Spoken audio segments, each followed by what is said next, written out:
सम्मानित साथियों एवं प्यारे विद्यार्थियों, जय हिंद। देखिए, कोणों के बारे में हम जानते हैं। क्या आप लोग कुछ ऐसे कोणों के बारे में जानते हैं, जैसे कि मैं आपको नाम बता रहा हूं, आसन्न कोण, पूरक कोण, संपूरक कोण, वृहत कोण, संपूर्ण कोण, शून्य कोण। क्या इनके बारे में आपको जानकारी है?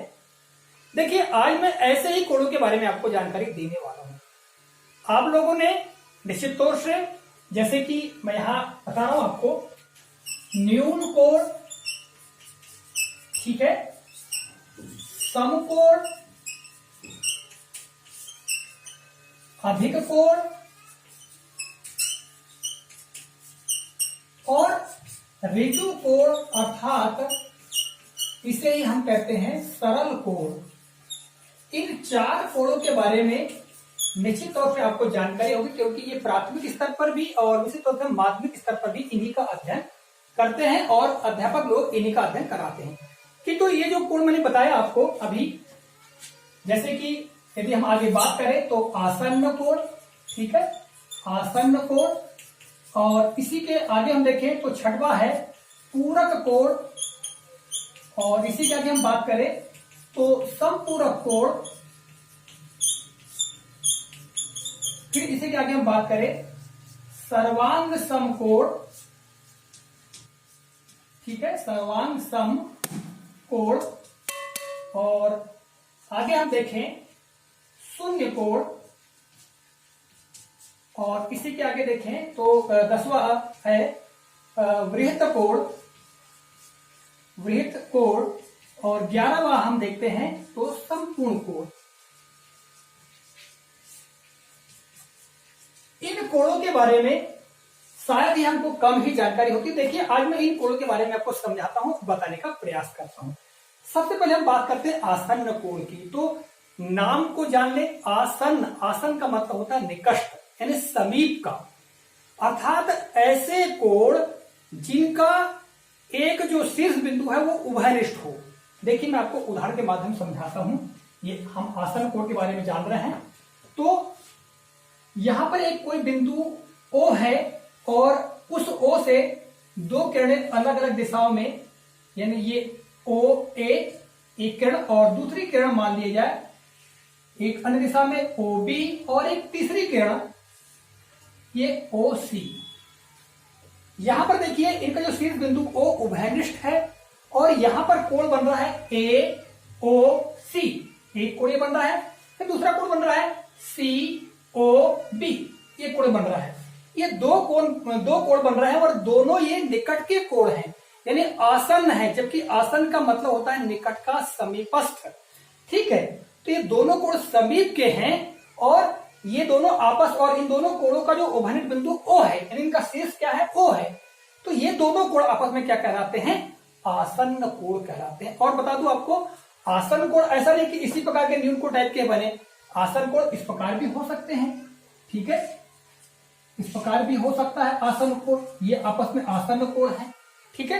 अर्थात आप समझ गए होंगे, आसन्न कोण जिनका शीर्ष उभयनिष्ठ हो और जो समीपस्थ हो, अर्थात जिनकी यदि मान लो इन कोणों की हम बात करें तो इनमें एक भुजा जो है, एक किरण जो है, दोनों कोणों के लिए उभयनिष्ठ हो। यहां पर OC इन दोनों कोणों के लिए उभयनिष्ठ भुजा है, और इन सबका जो शीर्ष बिंदु O है ये भी उभयनिष्ठ है। इसलिए ऐसे कोणों को हम आसन्न कोण कहते हैं। इनकी माप कुछ भी हो सकती है आसन्न कोणों की, ठीक है। ये आपने समझ लिया आसन्न कोण क्या होता है। अब दूसरा जो प्रकार है पूरक कोण की हम बात करें तो पूरक कोण में हम देखते हैं, आपको समकोण के बारे में जानकारी है। समकोण कैसा होता है आपको पता है कि जिस कोण की माप ठीक 90 अंश हो, ऐसा कोण समकोण कहलाता है। अर्थात ये OAB एक कोई कोण है और इसकी माप ठीक 90 अंश है, इसलिए ये क्या है, समकोण है, ठीक है। अब पूरक कोण क्या होते हैं? ऐसे दो कोण जो आसन्न कोण हो, अर्थात निकट के कोण हो, और उन दोनों की माप ठीक 90 अंश हो, तब वे दोनों कोण एक दूसरे के पूरक कोण कहलाते हैं। उदाहरण के लिए यहीं पर मैं एक तीसरी किरण ले लेता हूं C, ठीक है। तो यहां पर आप देख रहे हैं दो कोण बन रहे हैं, ठीक है। यहां पर दो कोण बन रहा है, एक कोण बन रहा है AOC। क्या बन रहा है? कोण AOC बन रहा है, ठीक है, AOC। और दूसरा कोण बन रहा है COB, या हम इसको ऐसा बोल सकते हैं BOC, ऐसा बोल सकते हैं। और दूसरा कोण क्या बन रहा है? COB, ठीक। अब इन दोनों की माप देखेंगे। मान लीजिए ये इस कोण की माप 45 अंश है, तो चूंकि इसकी माप भी 45 अंश होगी, और इन दोनों का योग करेंगे तो 90 अंश हो जाएगा। अर्थात हम कोण AOC धन कोण COB को जोड़े तो इनकी माप ठीक 90 अंश होगी। तो जब भी 90 अंश हो इस तरह के कोणों की माप, तो वह दोनों जो है वो पूरा कोण कहलाते हैं। मैं एक और अन्य उदाहरण की माध्यम से आपको समझाता हूं। मान लीजिए एक समकोण है, आप देख रहे हैं, ठीक है, और ये O बिंदु, ये A और ये B, और एक तीसरी किरण मान लीजिए यहां से निकल रही है, ये C किरण। और यहां पर देखिए, मान लीजिए इस कोण का माप ठीक 80 अंश है, तो इस कोण का माप 10 अंश का होगा। तब ये दोनों कोणों को जोड़ेंगे, अर्थात कोण AOC और कोण COB जोड़ेंगे तो क्या हो जाएगा? 10 अंश 80 अंश धन 10 अंश बराबर 90 अंश। तो ऐसे कोण जो आसन कोण हो और उन दोनों की माप ठीक कैसी हो? 90 अंश हो, तो ऐसे कोणों को हम पूरक कोण कहते हैं। यहां पर कोण AOC का पूरक कोण है COB, या हम ये कह सकते हैं BOC का पूरक कोण है COA, ठीक है। यानी दोनों कोण आपस में एक दूसरे के पूरक कोण होते हैं। पूरक कहने का आशय यह है कि पूरा करना, यानी 90 अंश होने के लिए पूरा करने वाला कोण। यानी ये 80 अंश को पूरा करने वाला कोण क्या होगा? 10 अंश का होगा, या 10 अंश को 90 अंश बनाने वाला कोण क्या होगा? 80 अंश होगा। इसलिए दोनों कोण क्या कहलाते हैं? पूरक कोण कहलाते हैं, ठीक है। पूरक कोणों की माप कुछ भी हो सकती है, किंतु जब उनका योग करेंगे तो उनकी माप ठीक 90 अंश होनी चाहिए, ठीक है विद्यार्थी, आप समझ गए होंगे। अब आगे हम चलते तीसरे कोण पर। संपूर्ण कोण क्या होता है? जिस तरह मैंने आप लोगों को पूरक कोण के बारे में बताया, उसी तरह समपूरक कोणों के बारे में जानकारी है। निश्चित तौर से आप लोग ऋजु कोण अर्थात सरल कोण के बारे में जानते हैं। सरल कोण की माप ठीक 180 अंश होती है। तो समपूरक कोण के बारे में समझना और भी आसान हो जाएगा। देखिएगा, एक किरण यहां पर X है, एक बिंदु X है, और यहां पर ये Y किरण चली गई, और ठीक इसके विपरीत में दूसरी किरण X के बाद Z, यानी XZ। ये कोण आपको पता है 180 अंश का है, ठीक है। और यहां पर जो उभयनिष्ठ शीर्ष बिंदु X है, और यहां से ही एक कोई दूसरी किरण मान लिया जाए O निकल जाए, XO, तब यहां पर एक कोण ये बन जाता है YXO, या OXY का एक ही बात है, या ZXO ये दूसरा। ये दो कोण हम आपस बन के आ जाते हैं। मान लीजिए इस कोण की माप 70 अंश है, तो निश्चित तौर से इस कोण की माप 110 होगी, और इस तरह इन दोनों कोणों को हम जोड़ देंगे तो इनकी माप ठीक 180 अंश हो जाएगी।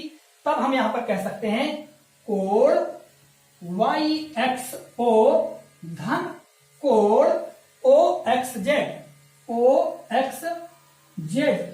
अब इन दोनों को जोड़ दें तो इसकी माप क्या है? 70 अंश, और इसकी माप है 110 अंश। इस तरह 180 अंश होगा।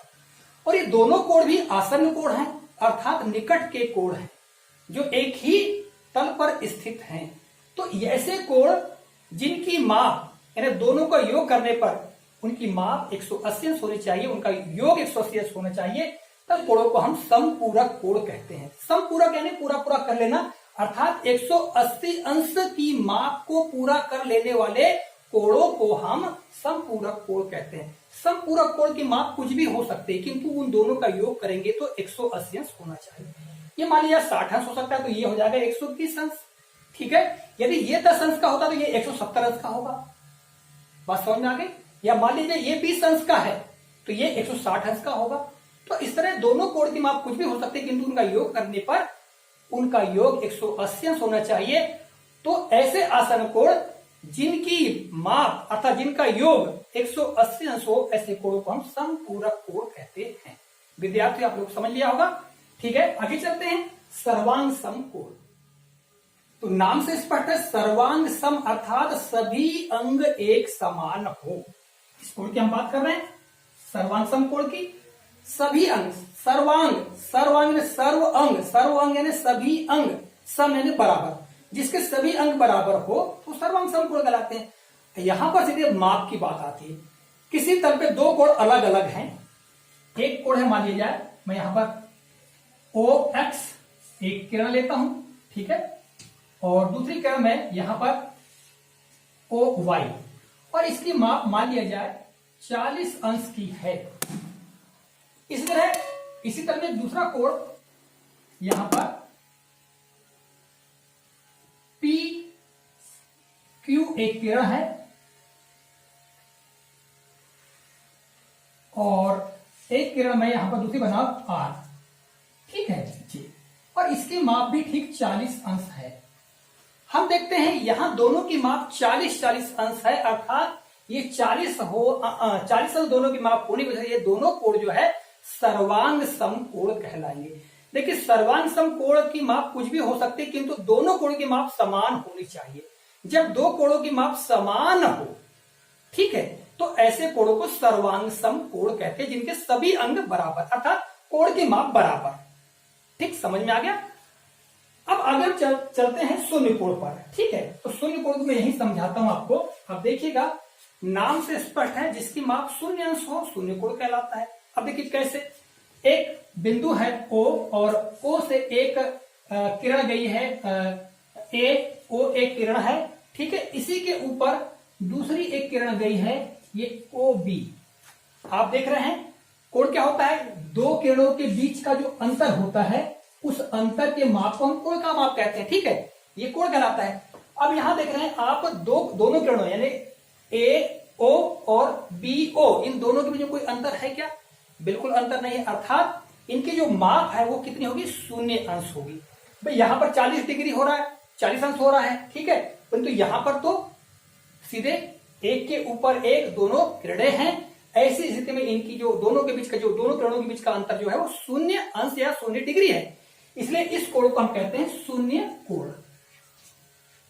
बहुत सरल है, ठीक है। आगे चलिए हम आगे बात कर लेते हैं। तो आप यहां देखेंगे अगला आता है वृत्त कोण। अब वृत्त कोण क्या होता है? वृत्त का मतलब होता है बड़ा, ठीक है। आप लोगों ने ऋजु कोण के बारे में समझ लिया है, अर्थात 180 अंश की माप वाले कोण को हम ऋजु कोण कहते हैं। तो वृत्त कोण क्या होगा? अब देखिएगा, एक बिंदु है O और ये O एक किरण है और दूसरी किरण मान लो OB, इनकी माप ठीक 180 अंश है, ये ऋजु कोण कहलाता है। किंतु जैसे इसकी माप आगे हम 181 अंश करेंगे, यानी OB बराबर यहां 181 अंश, तो ये कोण ऋजु कोण ना रह करके वृत्त कोण बन जाएगा, ठीक है। तो इसके आगे 181 अंश, 82 अंश, यानी 183 अंश, 184 अंश से लेकर के ये यहां 359 अंश, 359, यानी ये यहां से यहां तक घूम करके 359 पर पहुंच जाएगा। तो आप देखेंगे यहां पर 180 अंश से ज्यादा किंतु 360 अंश के बीच का कोई भी कोण, किसी भी माप का कोण वृत्त कोण कहलाता है, यानी ज्यादा बड़ा कोण, यानी 180 अंश से भी ज्यादा बड़ा कोण कहलाता है, इसलिए उसका नाम है वृत्त। वृत्त यानी बड़ा कोण, ठीक है। तो ऐसा, अब हम परिभाषा कहेंगे तो ऐसा कोण जिसकी माप 180 अंश से ज्यादा किंतु 360 अंश से कम हो, ऐसे इस माप के कोण को हम वृत्त कोण कहते हैं। तो विद्यार्थियों आप लोग समझ गया होंगे। अब आगे हम बात करते हैं संपूर्ण कोण की, और ये भी बड़ा सरल है। जैसा कि मैंने आपको बताया वृत्त कोण, और वृत्त कोण के बाद हम देखें तो जैसे ये 360 पर पहुंचेगा, मान लो यानी 360 अंश का कोण बनेगा, तो पूरा यानी एक चक्कर हो जाएगा। एक किरण चक्कर काटते हुए फिर से उसी किरण के ऊपर पहुंच जाएगी, तब 360 का चक्कर काट लेने की वजह से वो कोण संपूर्ण कोण कहलाएगा। कैसे? एक किरण मान लिया जाए ये OA है और दूसरी किरण मान लिया जाए ये OB थी, ठीक है, और ये घूमते हुए, यहां से घूमते हुए ये किरण ऐसी घूमी और फिर से इसी के ऊपर जाकर बैठ गई, यानी 360 डिग्री घूम करके उसी के ऊपर चलेगी। तो ये पूरा एक चक्कर हो गया, संपूर्ण हो गया, इसलिए इसको हम संपूर्ण कोण कहते हैं। संपूर्ण कोण और शून्य कोण, इन दोनों की स्थितियां एक समान होती है। थोड़ा सा इसमें अंतर यह है कि हम शून्य कोण में ये जो चक्कर का जो इस प्रकार का चिन्ह है इसको नहीं दर्शाते, जबकि संपूर्ण कोण में हम इस चिन्ह को दर्शा देते हैं और यहाँ 360 अंश लिख देते हैं, तब ये कहलाएगा संपूर्ण कोण। और शून्य कोण में इस प्रकार का हम संकेत नहीं देते हैं, अर्थात यहाँ होता है शून्य कोण, और यहाँ आप यहाँ देख सकते हैं शून्य अंश, ठीक है, और यहाँ 360 अंश। तो विद्यार्थी इस तरह से देखिए मैंने आप लोगों को न्यून कोण, समकोण, अधिक कोण और ऋजु कोण के अलावा ये 7 प्रकार के कोणों के बारे में और भी जानकारी दी है। आशा करता हूं ये जानकारी आपको काफी उपयोगी और ज्ञानवर्धक लगी होगी। ठीक है, इसी के साथ आज के इस कालखंड से विदा लेता हूं। अगले कालखंड में किसी नए प्रकरण को लेकर आपके समक्ष पुनः उपस्थित दूंगा। तब तक के नमस्कार, जय हिंद।